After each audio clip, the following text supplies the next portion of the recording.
डेयरियाँ fail क्यों होती हैं? एसएजी की ज़्यादातर बुल ऐसे हैं जो कि एचएफ का परसेंटेज ज़्यादा खींचता है। अच्छा। जिसका कि जो फादर जेनेटिक्स है हाँ। वो ज़्यादा जो कि फोर्स करता है बच्चे में। अच्छा। वो बहुत मेन चीज़ है। इस फार्म पे आने के बाद आपको सारे एग्जाम्पल मिल जाएंगे। जैसे कि अगर हम गाय को छूटा रखते हैं, आपने बाहर ही बताया कि अगर कोई गाय ड्राई पे है, कोई गाय ज़्यादा दूध कर रही है, कोई कम कर रही है, तो फिर कैसे मैनेज करेंगे उन सबों को कि इनको दाना कितना देना नहीं तो उसके लिए हम लाएँ अपने यहाँ तो अभी एचएफ मिलना इतना आसान नहीं कि आपको प्योर एचएफ मिल जाए। अच्छा। प्योर एचएफ मतलब कि आप थर्ड जनरेशन कम से कम जाएंगे तभी आपको जो कि प्योर एचएफ गाय मिलेगी। बिजनेस 100% अच्छा है। ऐसा बिजनेस है कि मतलब ये जब तक ह्यूमन बीइंग है तब तक दूध चाहिए। प्रोडक्शन आपको मतलब कि मिल्क का रिक्वायरमेंट मार्केट में तब तक है जब तक ये ह्यूमन बीइंग है। अच्छा। इसमें कोई ना का चांसेस ही नहीं है। ये वन टाइम न्यूट्रिशन नहीं, मिल्क ऐसा चाहिए कि डेली चाहिए, सुबह शाम चाहिए। ये घाटे वाला धंधा नहीं है, बिल्कुल घाटे वाला धंधा नहीं है, किसी मतलब प्रॉफिट वाला धंधा है। भाई के फार्म पे आए हुए हैं, तो गोलू भाई कैसे हैं आप? जी नमस्कार। थोड़ा सा छोटा सा परिचय फिर हम लोग आगे बढ़ते जी हैं। मैं ग्राम सभा जगदीशपुर से, पल्लव डेयरी फार्म हमारे फार्म का नाम है। जी। यहाँ पे जो कि हमारे गाय वगैरह सारे मतलब यहाँ पे हमारा पूरा फार्म का सेटअप है। फार्म का सेटअप है। जी। गोलू भैया कब से ये आप काम कर रहे हैं, इसके बारे में थोड़ा सा? ये काम तो हमारा बहुत पहले 2012 से हो रहा है, लेकिन मैं जो काम कर रहा हूँ 2020 से काम कर रहा हूँ, 2020-21 से। अच्छा, मतलब पिताजी 2012 से कर रहे थे। जी। मतलब लंबा अनुभव है जी। आप इसमें कब इन्वॉल्व हुए? इन्वॉल्व देखिए हमेशा थे, लेकिन हमको ही करना है पूरे तरीके से, और मैंने 2021 से इसको टेक ओवर किया। अच्छा, मतलब पूरा जो कि अपनी जिम्मेदारी कार्यभार 2021 में आप लिए। टोटल। थोड़ा सा अपने एजुकेशन के बारे में बताएं तो। एजुकेशन देखिए मैंने बहुत ज़्यादा ट्रेनिंग वगैरह लिया है, और मैं तो मेरा एजुकेशन सिस्टम ये है कि मैं पहले बाहर जाना चाहता था पढ़ाई करने के लिए। मैंने बहुत सारा एग्ज़ाम वगैरह दिया, लेकिन कुछ कारणों से मैं गया नहीं। फिर मैं डेयरी की तरफ जो कि रुख किया इसको करने के लिए। अच्छा, ग्रेजुएट है? जी बिल्कुल ग्रेजुएट है। अच्छा, बस एजुकेशन पूछने का मेरा बस एक मकसद था ना कि जो हमारे सामने से युवा देखते हैं तो एक हेजिटेशन में रहते हैं कि लोग क्या कहेंगे, समाज क्या कहेगा कि पढ़ लिख करके गाय गोरू वाला काम करना है। तो उनको एक एग्जाम्पल सेट करके देना है कि नहीं भाई देखो, पढ़े लिखे युवा काम कर रहे हैं और बहुत दिनों से कर रहे हैं, तो उनको थोड़ा सा एक हौसला मिलता है, समाज में रखने के लिए एग्जाम्पल मिल जाता है। देखिए चीज़ें ये है कि पढ़े लिखे युवा काम कर रहे हैं, जो पढ़ा लिखा नहीं रहेगा उसमें काम ही नहीं कर पाएगा डेयरी में। ये टोटल जो कि टेक्नोलॉजी और इन्फॉर्मेशन वाला काम है। अच्छा। आप एक एक चीज़ से ले लीजिए, चाहे आपका सीमन सिलेक्शन हो, चाहे फीड का मैनेजमेंट हो, चाहे डेयरी का मैनेजमेंट हो, टोटल आपको इसमें इंफॉर्मेशन टेक्नोलॉजी चाहिए। एजुकेशन मतलब कि बहुत इंपॉर्टेंट चीज़ है ये बिजनेस करने के लिए। अच्छा जी। मतलब कि इस धारणा से हमको ऊपर उठ के काम करना है कि नहीं, ये उन लोगों का काम था, या फिर यूँ कर ले कि गवारों के काम से ऊपर का काम है। नहीं, पहले लोग कहते थे कि नहीं गवारों का काम। गवारों काम जिनके लिए है वो आज भी उसी तरह है, प्रॉफिट नहीं कर रहे हैं, ना तो प्रोग्रेस कर रहे हैं डेयरी में, ना ब्रीड में, किसी चीज़ में नहीं कर रहे हैं। और जो नॉलेज गेन कर रहे हैं, हालांकि जो ग्रेजुएट नहीं है, अगर वो भी डेयरी कर रहे हैं, डेयरी का नॉलेज ले रहे हैं, कहीं ना कहीं से ट्रेनिंग ले रहे हैं और कुछ सीख रहे हैं, तो अभी उनके लिए उनका जो कि ग्रेजुएशन वही है। जो डेयरी करना चाहते हैं उनके कार्य क्षेत्र का वो ग्रेजुएशन है। जी बिल्कुल, उनके कार्य क्षेत्र का ग्रेजुएशन है। अच्छा, आप तो लंबे अनुभव से करते आ रहे हैं, तो डेयरियाँ फेल क्यों होती हैं अभी तक? कुछ डेयरी फेल होने का बहुत बड़ा कारण है एक ब्रीडिंग। अच्छा, ब्रीडिंग जो नहीं करेगा वही फार्म फेल होता है, क्योंकि ऐसा चीज़ है कि आप थोड़ा सा मिस हुए तो आपका 2-3 साल गया।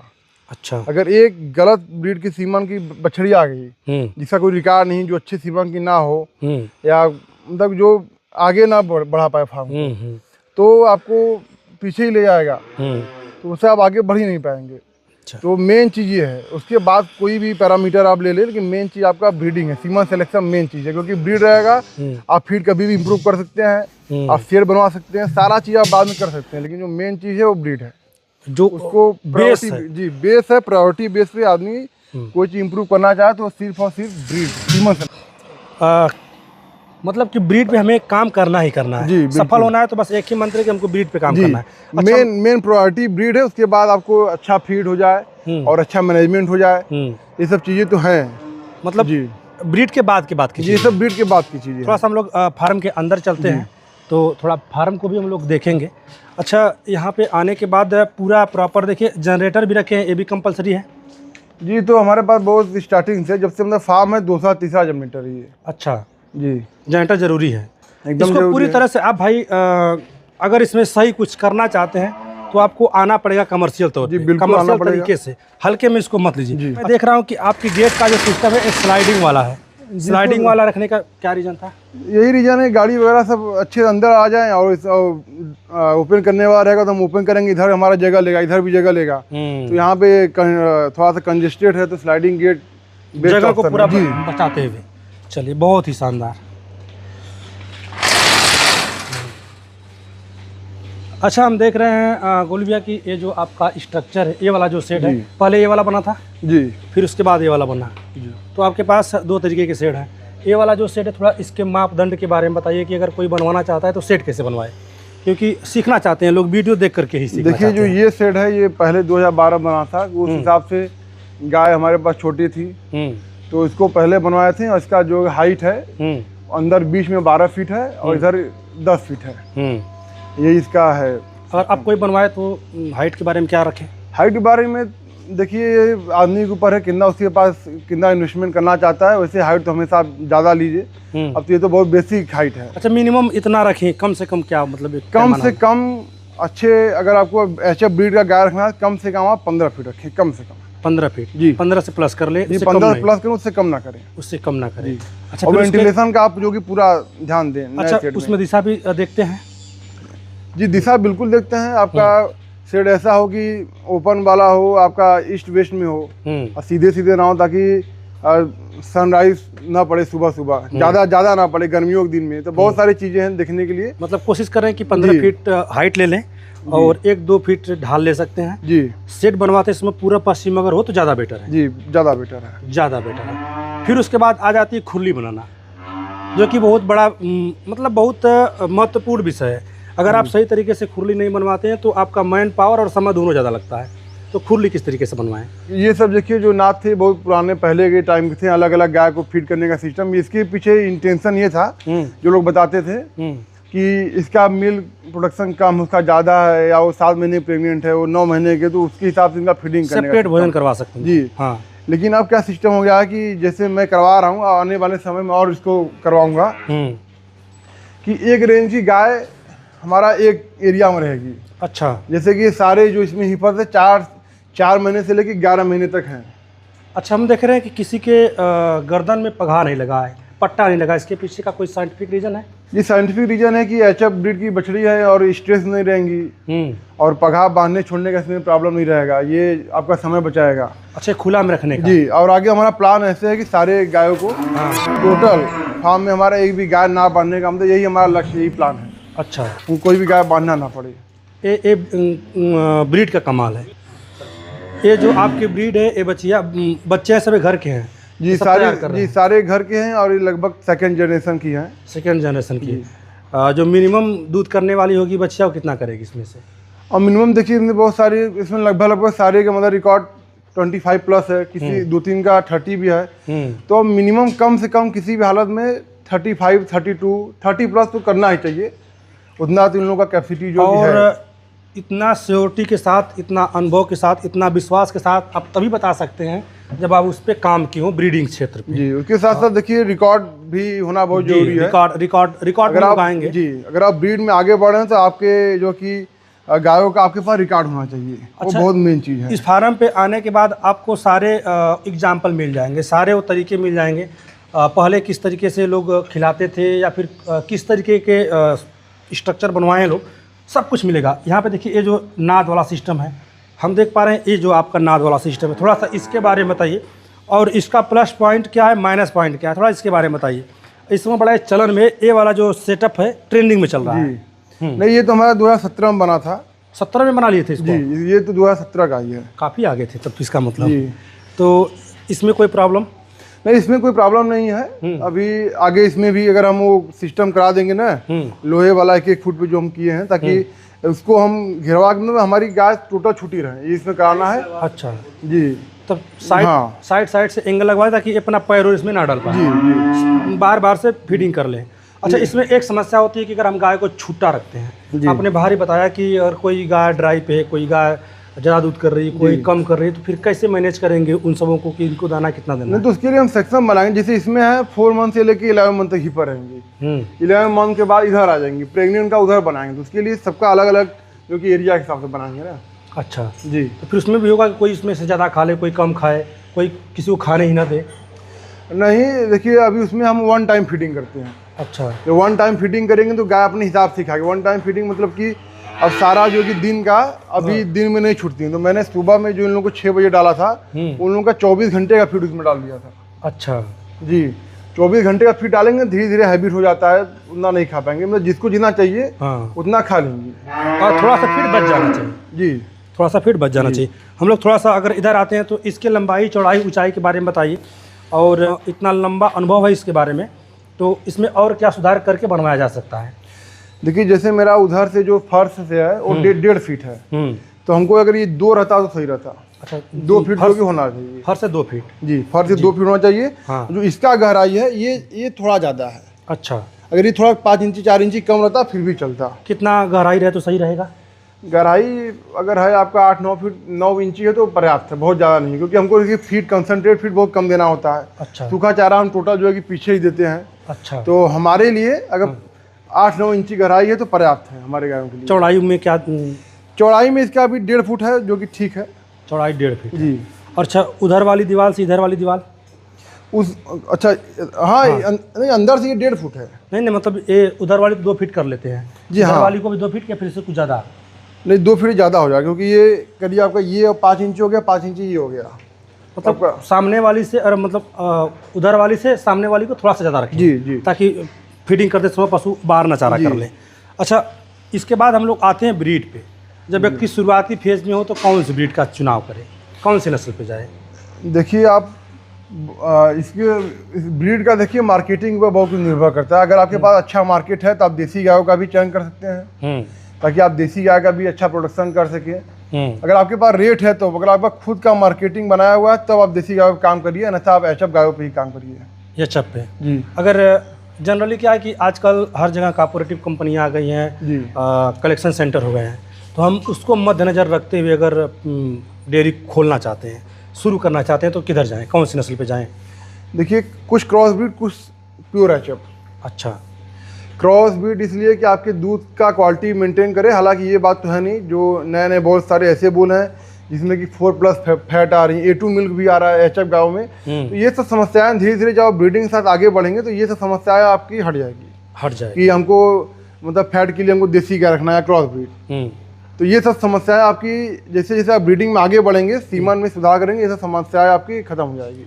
और शुरुआती फेज़ के लिए एक और चीज़ होता है कि भैया तमाम जैसे बनारस के अच्छे फार्मर हैं जी, तो लोगों को बताते रहते हैं अपने वीडियो के माध्यम से, और जो ऐसे मिलते रहते हैं, तो कहते हैं कि अगर डेयरी शुरू करना है आपको तो कम से कम 20+ की गाय रखें।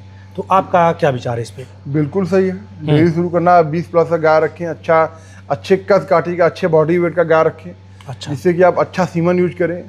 बहुत सारे ऐसा सीमन है जिसका कि शायद कैल्विंग इस 2 पॉइंट से ज़्यादा है, जो कि अच्छे ब्रीड है।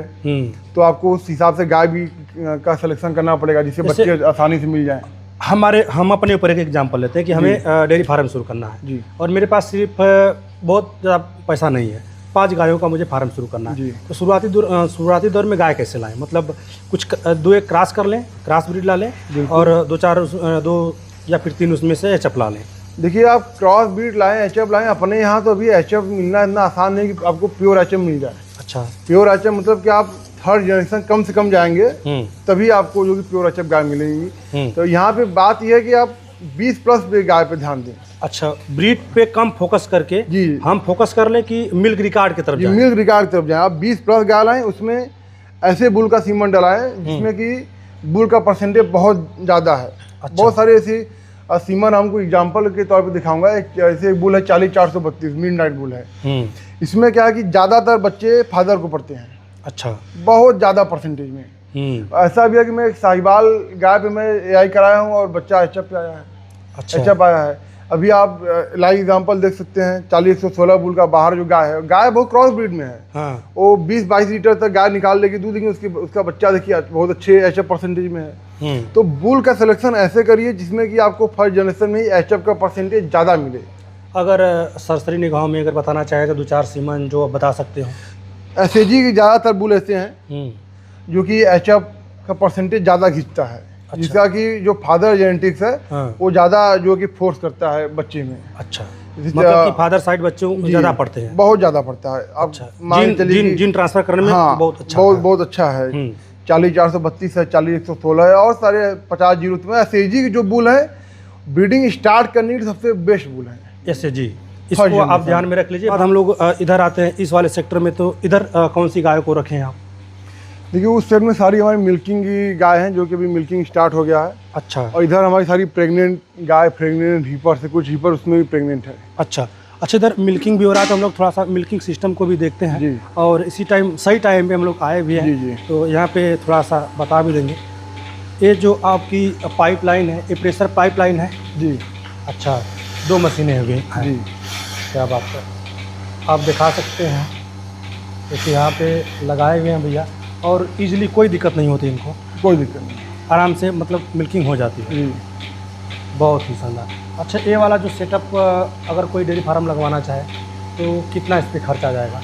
इसमें हमारा टोटल 73,000 जो खर्च आया था। अच्छा, और इसमें कोई लिमिट है कि इतने घंटे तक इसको चला सकते हैं या फिर? नहीं, कोई लिमिट नहीं है, आप 2 घंटे 3 घंटे चला सकते हैं। अमूमन हमारा जो कि मिल्किंग 1 घंटे में हो जाता है, क्योंकि अभी हमारे पास गाय बहुत कम है। अच्छा जी, गाय बहुत कम है, और इन द सेंस कि गाय अभी हमारे पास ताज़ी में बहुत कम है। अच्छा, क्योंकि हम लोग ज़्यादातर जो बच्चे लेते हैं वो लेते हैं गर्मियों के दिन में। आराम से हम लोग ज़्यादातर बच्चे गर्मियों के दिन में लेते हैं, ताकि हमारा जो मार्केटिंग है हाँ। वो कहीं डिस्टर्ब ना हो। हमको ज़्यादा मिल्क हमको अपने पीक सीजन में प्रोड्यूस करना होता है। अच्छा जी जी। अच्छा, हम लोग ब्रीडिंग पे बात कर लिए। एक बहुत बड़ा मुद्दा होता है फीडिंग मैनेजमेंट। जी। तो उसको कैसे नया किसान या फिर जो पुराने किसान हैं जो उस पर ध्यान नहीं देते हैं, कैसे इसको मेंटेन करें, कैसे इस पर काम करें?